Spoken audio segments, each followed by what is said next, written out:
નેતાઓ પોતાના ભાષણમાં જય જવાન જય કિસાનના નારાઓ ખૂબ સારી રીતે લગાવે છે, પરંતુ સવાલ એ થાય છે કે શું રાજ્ય અને દેશનું જે ખેડૂત છે એ ખરેખર સમૃદ્ધ છે? શું તેમને કોઈ સમસ્યા જ નથી? પરિસ્થિતિ અત્યારે એવી બની છે કે આપણે જે ખેતી પ્રધાન દેશ કહેવાય છે એમાં સૌથી કફોડી સ્થિતિ અત્યારે કોઈની હોય તો એ રાજ્યના ખેડૂતોની છે. એક બે પ્રશ્ન હોય તો સમજી શકાય, એક બે વિટમણા હોય તો સમજી શકાય. પરિસ્થિતિ એવી છે કે ખેડૂતોને અત્યારે ખેતરમાં વાવણીનો સમય છે અને બદલે આંદોલન કરવા પડી રહ્યા છે. રોડ પર ઉતરવું પડે છે, પોલીસ દમનગીરી કરે છે, પોલીસ અને ખેડૂતો વચ્ચે સંઘર્ષ થાય છે અને પોલીસ અને અત્યારે જે ખેડૂતો છે અત્યારે એટલી ભીસમાં આવી ગયા છે કે તેને કરવું તો કરવું શું, કારણ કે હકની લડાઈ માટે અને પેટ માટે થઈને તેમને કહેવાય છે કે પોલીસ સાથે સંઘર્ષ કરવો પડે છે. અને તેના વિશે જ વાત કરવી છે, કારણ કે એક બે આંદોલન નહીં પરંતુ રાજ્યમાં એકથી વધારે આંદોલન ખેડૂતોના ચાલી રહ્યા છે. નમસ્કાર, ગુજરાત BS9 TV ન્યૂઝમાં આપની સાથે હું છું ભગવતી વિશાવડિયા.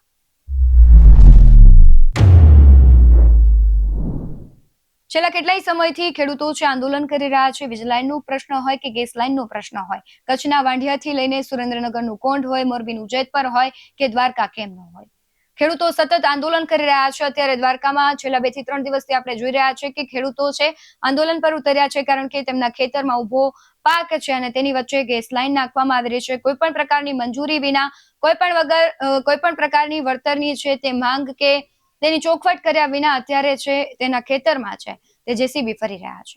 અને આ સાથે જ આપણે આખા મુદ્દાને સમજવો છે કે ગેસ લાઈનને લઈને અત્યારે ખેડૂતો છે તેમાં કેટલો રોષ છે, શું પ્રશાસન દ્વારા કાર્યવાહી કરવામાં આવી છે, તેમની માંગ સ્વીકારવામાં આવી છે કે નહીં. ચર્ચા કરવા માટે આપણી સાથે જોડાઈ ગયા છે કાજલબેન સુવા. કાજલબેન, BS9 TV ન્યૂઝમાં આપનું ખૂબ સ્વાગત છે. છેલ્લા 2 થી 3 દિવસથી અમે જોઈ રહ્યા છે કે તમે સતત ખેતરોમાં છો, કવરેજ કરી રહ્યા છો. દ્વારકામાં અત્યારે ગેસ લાઈનનો જે પ્રશ્ન છે તેના વિશે વાત કરવી છે, શું કહેશો? જી ભગવતી, અત્યારે ખેડૂતોના ખેતરમાં બેઠી છું અને અહીંયા ખેડૂતો કોઈ રાજી ખુશીથી નથી આવ્યા. સામાન્ય રીતે ખેડૂતો અત્યારે ચોમાસાની સિઝન શરૂ થઈ ગઈ છે તો પોતાના ખેતરોમાં અનેક કામો છે, પણ હજુ દેવભૂમિ દ્વારકા એવો જિલ્લો છે કે જ્યાં પૂરતા પ્રમાણમાં વરસાદ નથી થયો અને એક બે ગામોનો પ્રશ્ન નથી. જે ગેસ પાઇપલાઇન નીકળી રહી છે એમાં જામનગરના અંદાજે 3 ગામો, દેવભૂમિ દ્વારકાના 29 છે, એટલે કે ટોટલ 32 છે. તો દ્વારકા જિલ્લાના ખેડૂતોએ ખૂબ સહિષ્ણુતા દાખવી છે, ખૂબ એટલે ખૂબ સહિષ્ણુતા. એટલા માટે કારણ કે છેલ્લા 2 મહિનાથી લોકો સતત ગ્રાઉન્ડ ઉપર લડ્યા ઉતર્યા છે અને ખેડૂતોની શાંતિને એની મર્યાદાને ક્યાંક ને ક્યાંક આ તંત્ર મજાક સમજી રહ્યું છે. એને બધા જ પ્રયોગ લીધા. એ કલેક્ટર ઓફિસે 2-3 વખત જઈ ચુક્યા છે. એક વખત તો પોલીસ સાથે એમનું ઘણું હતું, રસ્તા ઉપર રોકવામાં આવ્યા હતા. અંતે ખેડૂતો મજબૂર થયા છે. ખેડૂતો મજબૂર શબ્દ એટલા માટે કે ખુશીથી નથી બેઠા, મજબૂર શાંતિને, ખેડૂતોની શાંતિને મજાક સમજવામાં આવી છે. એટલે ખેડૂતોએ એ વિચાર કર્યો કે બધા રસ્તાઓ અપનાવી લીધા, હવે કરવું તો કરવું શું. અને હું ભગવતી ખાસ અહીંયા એ વાત પણ નોંધવા માંગુ છું કે દ્વારકા જિલ્લો ભાગ્યે જેવું બન્યું હશે દિવસ. ખૂબ શાંતિ પ્રિય જિલ્લો છે, મારો જિલ્લો છે, હું ઓળખું છું, હું જાણું છું કે અહીંના ખેડૂતો થોડાક સમયમાં કે થોડી ઘણી નજીવી બાબતમાં બહાર નથી નીકળતા. આજે ખેડૂતો બહાર નીકળ્યા છે તો એનો મતલબ સાફ છે કે ખેડૂતોના માથા ઉપર પાણી વહી ગયું છે. અને એટલું જ નહીં, સરકારમાં ભાઈઓ તો નથી જ નીકળતા એટલે બહેનોનો તો સવાલ આવતો જ નથી. પણ આજે આંદોલનમાં એ રહ્યું કે બહેનો પણ સ્વયંભૂ રીતે આ આંદોલનમાં જોડાવવા માટે આવી રહી છે. રાત્રિ દરમિયાન આપણે જોયું ખેડૂતોમાં એક અલગ પ્રકારનો જુસ્સો જોવા મળી રહ્યો છે. એને સ્વયં 6 વાગ્યા એટલે રાહ જોઈને બેઠા હતા કે પોલીસ કાં તો અમને ડિટેન કરશે અને કાં તો અમે અહીંયા જ રહેવાના છીએ, પણ અમે ઘરે તો જવાના જ નથી. એટલે એમણે લોકોએ મંડપની જાતે સુવિધા કરી લીધી. અહીંયા બાજુમાં કૂવો છે તો પાણીની પાઇપલાઇનની વ્યવસ્થા હતી તો ત્યાંથી પાણી લઈ લીધું. બાજુમાં ટીસી છે ત્યાંથી લાઇટ લઈ લીધી. અને બધાએ પાર્સલ, રાત્રે તો એટલી જલ્દી સુવિધા ન થઈ શકે એટલે બધાએ જમવાનું પાર્સલ કરી લીધું. પણ આજે તો એટલી વ્યવસ્થા સાથે એ લોકો બેઠા છે કે મોટા ચૂલા ચાલુ કરી દેવામાં આવ્યા છે, લાકડા લઈ લીધા છે અને ગેસની કશું કાંઈ જરૂર છે જ નહીં.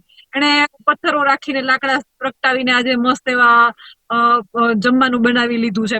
અને પાછું એ તંત્ર એટલું સજાગ છે કે એને દાતા ગામની સીમમાં અત્યારે બેઠા છે. ખંભાળિયા હમ તાલુકાનું ગામ છે.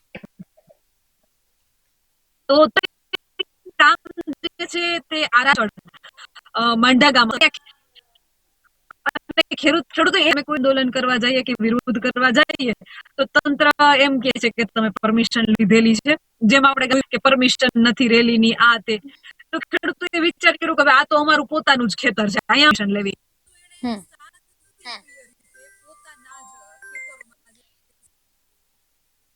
એમાં ફેરવી દીધું. તો વાસ્તવિક હજુ એ કામ કરવાની કોશિશ કરતું હતું. તો આજે સવારે પણ આરાધના ધામની પાછળ જે ખેતરો આવેલા હતા એ ખેતરોમાં અહીંયાથી ખેડૂતોએ પણ સમજદારી રાખી છે કે આ તંત્રની સામે લડવું કેમ.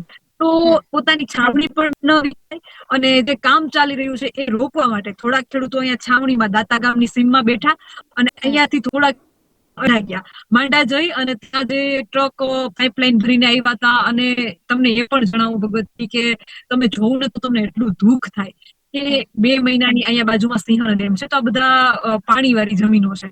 તો અહીંયા કોઈ ઓરવણું કરીને 2 મહિનાની મગફળી ખેતરોમાં ઉભી છે. તો એ ઉભા પાકમાંથી તંત્રએ એટલી નિર્દયતા સાથે પોતાના જેસીબી છે, ટ્રેક્ટરો છે, આ બધા જ વાહનો, ટ્રકો, આમ એમ જાણે કે આ એક હાઈવે, નેશનલ હાઈવે હોય એ રીતે ખેડૂતોના ખેતરમાંથી પસાર કર્યા છે. 2 વીઘાથી વધારેના પટ્ટા આખા મગફળીના જે માંડવી ઉભી હતી એ મગફળી નાખી વેરણ શેરણ કરી નાખી છે. એટલે સ્થિતિ બહુ કફોડી છે. જી કાજલબેન, જે પ્રમાણે તમે સતત કવરેજ કરી રહ્યા છો, આજ સવારથી કેવી પરિસ્થિતિ હતી? જે કહેવાય છે કે તંત્ર અને જવાબદાર લોકો છે ખેડૂતોને મળ્યા છે, તેમની વચ્ચે કેવો સંવાદ થયો હતો? ખંભાળિયા પોલીસનો હું એક પત્રકાર તરીકે આભાર માનું છું, કારણ કે ખંભાળિયા પોલીસે જે એ પણ સમજે છે બેન ભગવતી, આપણે જાણીએ છીએ કે જ્યાં જ્યાં ખેડૂતોનું પોલીસનું ઘર્ષણ થાય છે, ખેડૂતોને અને પોલીસને પણ મજા નથી આવતી કે ભાઈ આવું કરવું, ખેડૂતો સાથે ઘર્ષણ કરવું, એની સાથે ઘર્ષણમાં ઉતરવું. કેમ કે ક્યાંક ને ક્યાંક પોલીસ પણ ખેડૂતના દીકરા જ છે, ખેડૂતની દીકરીઓ જ છે, જે મહિલા પોલીસ છે એ પણ. તો હું એમ કહીશ કે એને ભલે જાહેરમાં ન કીધું હોય, પરંતુ અંદર ખાને ખેડૂતો અને મીડિયા સાથે વાત કરતા એમનો ક્યાંક ને ક્યાંક એ જ ભાવ છે કે બેન અમે તમારી સાથે, તમે જે લડત કરો છો એ યોગ્ય છે, પણ અમે ક્યાંક ને ક્યાંક મજબૂર છીએ કે અમારે કરવું પડે છે, અમારી નોકરીનો સવાલ છે. તો સવારે મેં તમને જે રીતે વાત કરી કે હવે અત્યારે કામ જે છે અહીંયા તો દાતામાં તો ખેડૂતોએ કામ રોકાવી દીધું. તો એને પ્રશાસન અને તંત્રને સાથે રાખીને જે માંડા ગામમાં આરાધનાની પાછળ ત્યાં કામ શરૂ કરાવ્યું. તો ખેડૂતો ત્યાં ગયા અને ત્યાં કામ રોકાયું. હવે અત્યારે સ્થિતિ એવી છે કે 5 દિવસ સુધી જે મેસેજો મળી રહ્યા છે, તો લગભગ 5 દિવસ સુધી હવે કામ અત્યારે બંધ રાખવામાં આવ્યું છે. કાજલબેન, ખેડૂતો સાથે કોઈ પ્રશાસનની, ખાનગી વીજ કંપનીઓની કોઈ વળતર અંગે વાત થઈ છે કે કેમ? ભગવતીબેન, કાલે આખો દિવસ ખેડૂતોએ અંતે છાવણી એટલા માટે શરૂ કરી. કાલે આખો દિવસ હું અને ખેડૂતો આજ દાતા ગામની સીમના જે ખેતરો છે, અમે આખો દિવસ અહીંયા ખેતરમાં બેઠા.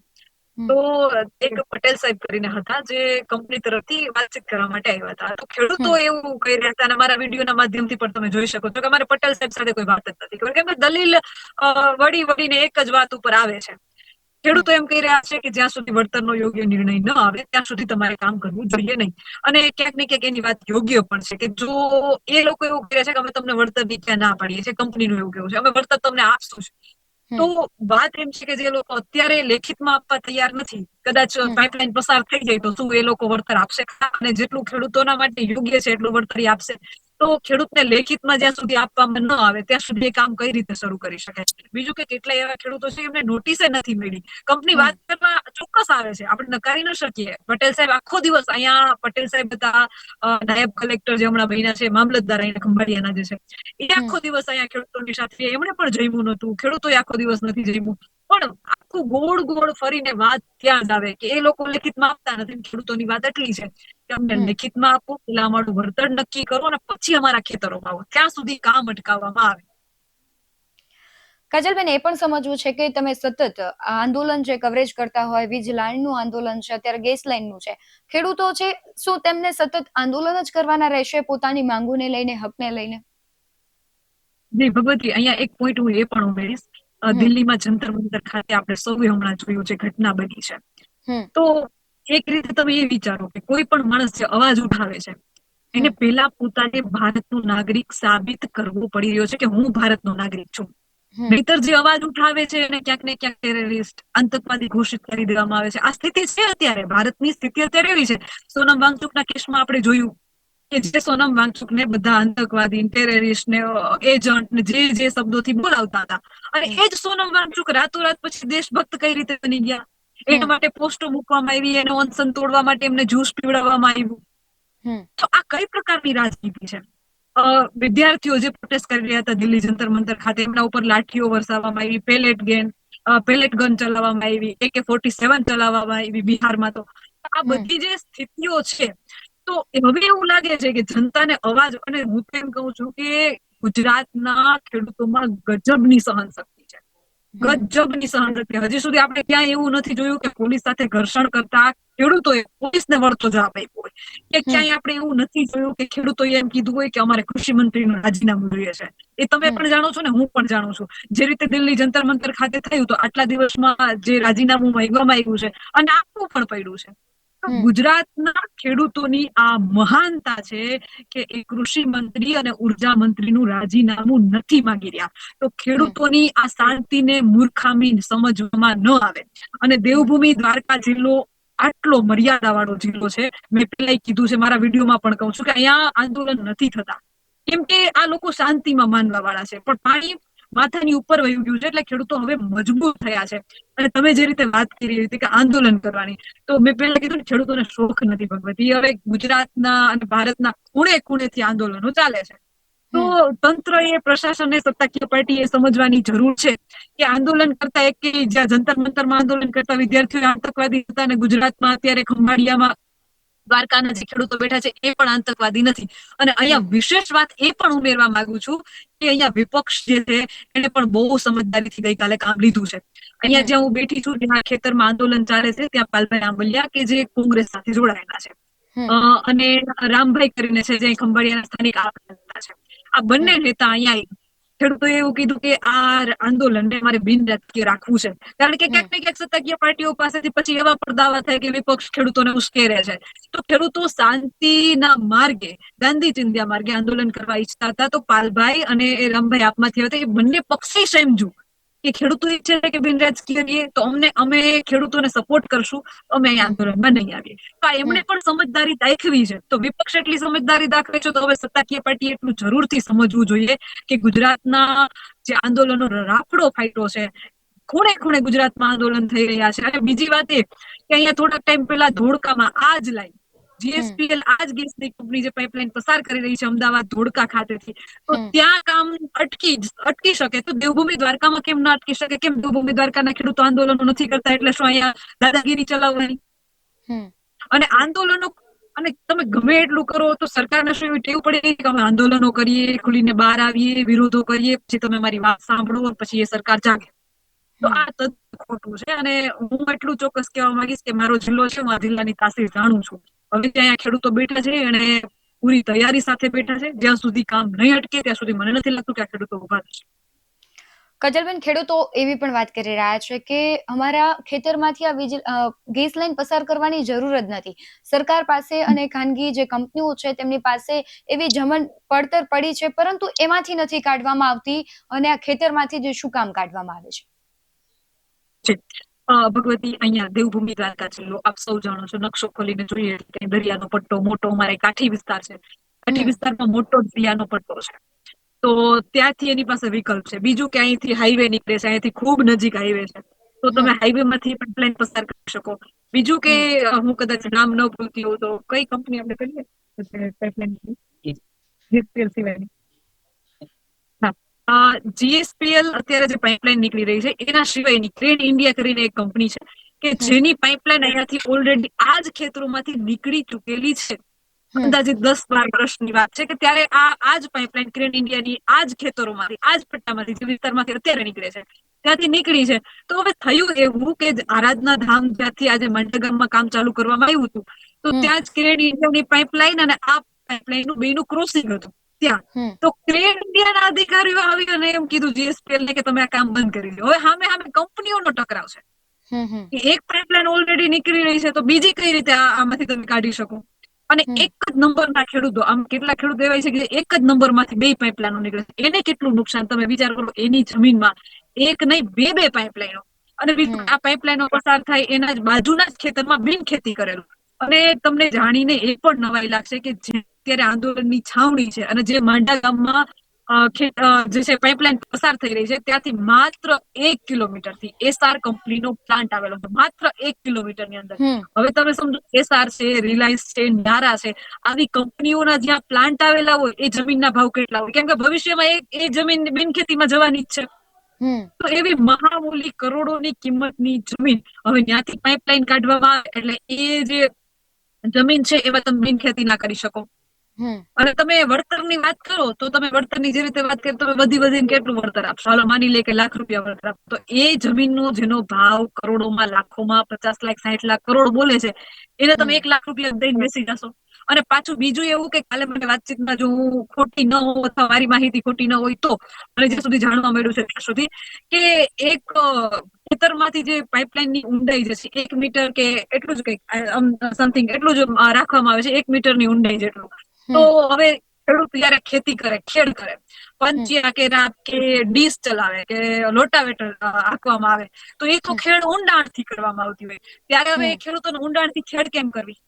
હમ તો કમસે કમ થોડીક તો વધારે ઊંડી નાખવામાં આવે. બીજું કે આમાંથી કેટલા એવા ખેડૂતો હશે કે પોતાની સિંચાઈની એક સાઈડેથી બીજા સાઈડે પાણી તો લઈ જવાનું હોય ને, જયારે પાક વાવતા હોય કે પાકની જાળવણી માટે પાણી તો, સિંચાઈ તો આપવી પડે ખેડૂતોને ખેતીમાં. તો હવે હમ પોતાની પાઇપલાઈન નાખી નથી જમીનમાં, હવે આ પાઇપલાઈન નહીં કરશે તો એ પોતાની પાઇપલાઈન કઈ રીતે ક્રોસ કરાવી? બરાબર છે. એટલે કાજલબેન, અત્યારે એ પણ સવાલ થઈ રહ્યો છે કે આ સતત આંદોલન ખેડૂતો કરી રહ્યા છે. તમને લાગે છે કે આંદોલન કર્યા પછી પણ તેમને ધાર્યું પરિણામ અથવા તેમની માંગ સંતોષાશે? તમને લાગે છે? કારણ કે તમે સતત કવરેજ કરતા હોવ છો, ખેડૂતોને મળતા હોવ છો, ખેડૂતમાં પણ એક પ્રકારની આમ તમને દેખાય છે કે ઘણી વખત નાસીપાસ થઈ જતા હોય છે, તો ખેડૂતો પણ કેટલું લાંબુ આંદોલન કરશે? દેવભૂમિ દ્વારકામાં બેન પેલા કીધું છે ને, શું કહું છું, દેવભૂમિ દ્વારકામાં આંદોલનના પંડાળ છે. આ હમ શરૂઆત છે એની. અને આ મેં પેલા કીધું હતું, મને ખબર છે મારો જિલ્લો છે એટલે હું આ જિલ્લાની તાસીર જાણું છું. હમ અહીંયા જયારે બેન ઉનાળામાં જયારે ખેડૂતો નવરા હોય, ફ્રી હોય, હમ ત્યારે સંસ્થાઓ કે કોઈ સેવાકીય કાર્યો થાય ને, તો હમ આ જિલ્લામાં એ સિસ્ટમ ચાલે છે હજુ. હમ એકબીજા ગામો મળીને તારીખ લે, જેમ આપણે લગ્નની તારીખો લેતા હોય ને એ રીતે સપ્તાહની તારીખો મળીને લેવામાં આવે. કે હમ ભાઈ માનો કે અત્યારે દેવળિયા ગામમાં સપ્તાહ છે કે ખંભાળિયાના કોઈ બઈ ગામમાં સપ્તાહ છે, તો દેવળિયા અને બઈ ગામ નક્કી કરે કે અમારી સપ્તાહ જે છે ને એ 18/5 થી લઈને આટલા દિવસની, 7 દિવસની, 8 દિવસની છે, તો તમે હમ છે ને તમારા ગામની સપ્તાહની તારીખ આ તારીખમાં ન લેતા. હમ આ જિલ્લાની તાસીર છે એ સોંપ છે હમ અહીંયા. અને ગયા વર્ષે જ આપણે ઉનાળામાં પિંડારા ગામમાં જોયું છે, એવું મોટું જે સપ્તાહનું આયોજન થયું હતું. આટલી મોટી સંખ્યામાં ભાઈઓ બહેનો અહીંયા જોડાયા હતા અને ખૂબ મોટી સપ્તાહ દર વર્ષે થાય. દરેક લગભગ એવું હોય છે કે કોઈ ગામડા બાકી નહીં રહ્યા હોય. તો એ હમ મોટી સંખ્યામાં જયારે સપ્તાહ જેવા અને સેવાકીય અનેક કાર્યક્રમો થતા હોય ત્યારે મોટી સંખ્યામાં લોકો જોડાતા હોય. એક વસ્તુ છે કે આ જિલ્લો ખૂબ મર્યાદામાં માનવાનો છે, એટલે એ ઘડીકમાં બહાર નીકળે નહીં, પણ એ બહાર નીકળવો છે તો એ પણ સમજો કે હઠીને દે એવો જિલ્લો તો નથી. અહીંની તાકાત કંઈક અલગ જ છે. એ ઘડીકમાં બહાર નીકળે નહીં ને નીકળે તો મૂકે નહીં. એટલે મને હમ એવું લાગે છે કે આ આંદોલન એટલું જલ્દી પૂરું તો નહીં થાય જે રીતે એ લોકો જુસ્સા સાથે બેઠા છે. પેલું હમ આંદોલન છે, હજી એ લોકો શીખે છે કે આંદોલન કેમ કરવા જોઈએ. અને બીજી વિશેષ વાત એ કે મોરબીના ખેડૂતો અંદર ખાને ઘણા બધા લોકો કોલ કરે છે કે અમે પણ ખેડૂતોની સાથે છીએ. હમ સરગવાડાથી આજે કેટલાક ધોળ ખેડૂતો અહીંયા આવ્યા હતા કે અમે આ મુદ્દે લડી લીધું છે જીએસપીએલ સામે, તો અમે પણ તમને પ્રોત્સાહન આપશું. હવે હમ ખેડૂતો સ્વયં એની રીતે સામે આવી ગયા છે. આ ઓલી ભાડાની ભીડ નથી, કોઈ નેતાનો પ્રોગ્રામ હોય અને ગાડીઓ મોકલાવીને જનતાને બોલાવી હોય, ભાડાની ભીડ ભેગી કરી હોય, જમવાનું આપવાનું, એ નથી. આ હમ સ્વયંભૂ રીતે આપતા ખેડૂતો છે. રાત્રે આ લોકો એની રીતે ગાદલાઓની વ્યવસ્થા કરી લીધી, સીધા પોલીસ ગયા એટલે મંડપ ખોડાઈ ગયા. હમ અને વરસાદ આવશે તો એ લોકો એ પણ તૈયારી કરી કઈ કાગળ નાખી દેશું. હમ એટલે હમ મને નથી લાગતું કે આસાનીથી આ પૂરું થશે અને ખેડૂતો લડત લડવા બેઠા છે તો ન્યાય લઈને જ ઉભા થશે. જી કાજલબેન, આપ જોડાયા તે બદલ આપનો ખૂબ આભાર. જે પ્રમાણે કાજલબેને વાત કરી, અને ખેડૂતોમાં પણ એક પ્રકારનો આક્રોશ છે કે ગમે એ પ્રશ્ન હોય, સમસ્યા હોય, તો તેમનું આસાનીથી હવે સમાધાન નથી થતું. તેમને સંઘર્ષ કરવો પડે છે, તેમને આંદોલનો કરવા પડે છે. એટલે આ ખૂબ દયનીય પરિસ્થિતિ છે. હવે ગેસ લાઈન વિરુદ્ધ છે તે અત્યારે ખેડૂતો છે, આક્રોશિત છે. બીજી બાજુ વિજિલન્સના વિરુદ્ધમાં પણ ખેડૂતો આંદોલન કરી રહ્યા છે. આંદોલનનો અંત ક્યારે આવશે તો આવનારો સમય બતાવશે, પરંતુ તમારું શું માનવું છે કમેન્ટમાં જરૂરથી જણાવજો. બાકી આવા જ વધુ અહેવાલો સાથે ફરી મળતા રહીશું. તમે અમારી યુટ્યુબ ચેનલને સબસ્ક્રાઇબ કરવાનું, અમને ફેસબુક અને ઇન્સ્ટાગ્રામ પર ફોલો કરવાનું ભૂલશો નહીં. બાકી નવી અપડેટ્સ મેળવવા માટે આપ જોતા રહો BS9 ન્યૂઝ. નમસ્કાર.